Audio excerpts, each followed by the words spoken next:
मित्रांनो, या व्हिडिओमध्ये आपण पाहणार आहोत रामायणानंतर श्री हनुमानजींचे काय झाले। हा प्रश्न सर्वांनाच पडलाय। तर आपण या व्हिडिओमध्ये पाहणार आहोत की रामायण झाल्यानंतर किंवा रामायणानंतर श्री हनुमानजींसोबत काय झाले किंवा श्री हनुमानजींचे काय झाले। तर मित्रांनो, तुम्ही लोक जर श्री रामांवरती तुमची भक्ती असेल तर सत्यमार्ग या चॅनेलला सबस्क्राइब करा आणि हा व्हिडिओ सर्वात जास्तीत शेअर करा। चला व्हिडिओला सुरुवात करूया।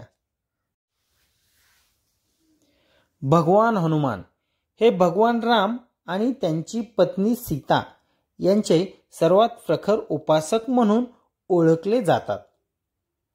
ते जन्मल्यापासून रामाच्या शोधामध्ये होते। जेव्हा रावणाने सीतेचे अपहरण केल्यानंतर त्याची इच्छा अखेर पूर्ण झाली।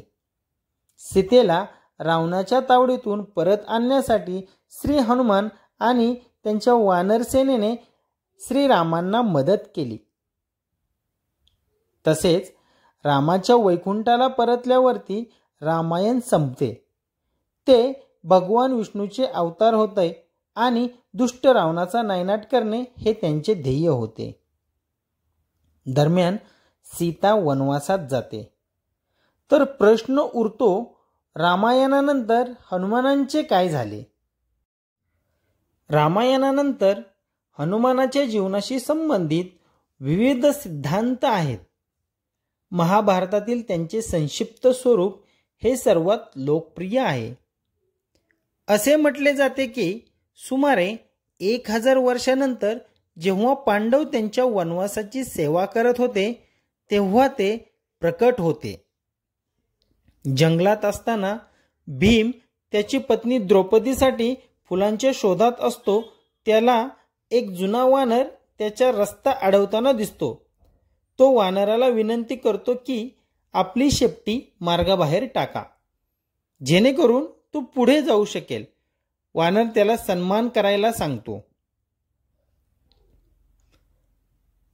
पण भीम इतका बलवान होता की तो झाडही उपटून टाकू शकतील एवढा। त्याच्यामुळे त्याला वाटले की ही छोटे शेपूट आपल्या पुढे आव्हान उभे करणार नाही। मात्र खूप प्रयत्न करूनही तो वानराचे शेपूट उचलू शकला नाही। भीमाला कळले की हा वानर काही सामान्य वानर नाहीये। हात जोडून भीम आदराने वानराला विचारतो की तो कोण आहे। जेव्हा वानर पवनपुत्र हनुमानाच्या रूपात त्याचे रूप प्रकट करतो, आपल्या सामर्थ्याबद्दल कधी बढाई मारू नका, हा भीमला त्याचा धडा होता। भीम आणि हनुमान मिठी मारतात आणि ते भारतीय महाकाव्यांमधील सर्वात हृदयस्पर्शी क्षण देतात। विशेष म्हणजे भीम आणि हनुमान हे दोन्ही पवन देवाचे पुत्र आहेत, म्हणूनच त्यांना पवनपुत्र असे म्हणतात। दुसऱ्या शब्दात सांगायचे झाले तर ते दोघे भाऊ आहेत। महाभारताच्या महायुद्धाच्या वेळी हनुमानाने आपल्या रथाच्या ध्वजावर राहून अर्जुनाचे रक्षण करण्याचे वचन दिले होते। रामायणानंतर हनुमानांची दुसरी कथा आहे। राम आणि सीता त्याला सोडून गेल्यानंतर हनुमान रामायणाची आवृत्ती खूप उत्कटतेने लिहितात।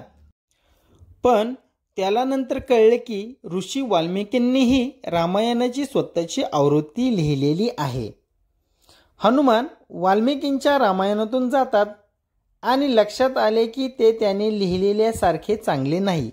म्हणून महान ऋषींच्या आदरापोटी हनुमान महाकाव्याची स्वतःची आवृत्ती नष्ट करतो। असे म्हणले जाते की जेव्हा राम वैकुंठाला जात होते तेव्हा त्यांनी हनुमानाला अमरत्वाचे वरदान दिले होते। पृथ्वीवर रामाचे नाव पूज्य होईपर्यंत हनुमान जगेल असे श्रीराम म्हणाले होते। याच कारणास्तव कोणत्याही प्राचीन ग्रंथात हनुमानाच्या मृत्यूचा उल्लेख नाही आणि अजूनही असे म्हणले जाते की हनुमानजी हे पृथ्वीवरती अमर आहेत। तर मित्रांनो, व्हिडिओ आवडला असेल तर व्हिडिओला लाईक करा आणि ज्यांनी कोणी चॅनेलला सबस्क्राइब केले नसेल तर चॅनेलला सबस्क्राइब करा, म्हणजे अशीच माहिती तुम्हाला सर्वात आधी माझ्याकडून मिळत जाईल. तर चला आजच्या व्हिडिओमध्ये एवढेच. लवकरच भेटूयात एका चांगल्या नवीन व्हिडिओसोबत. तोपर्यंत धन्यवाद.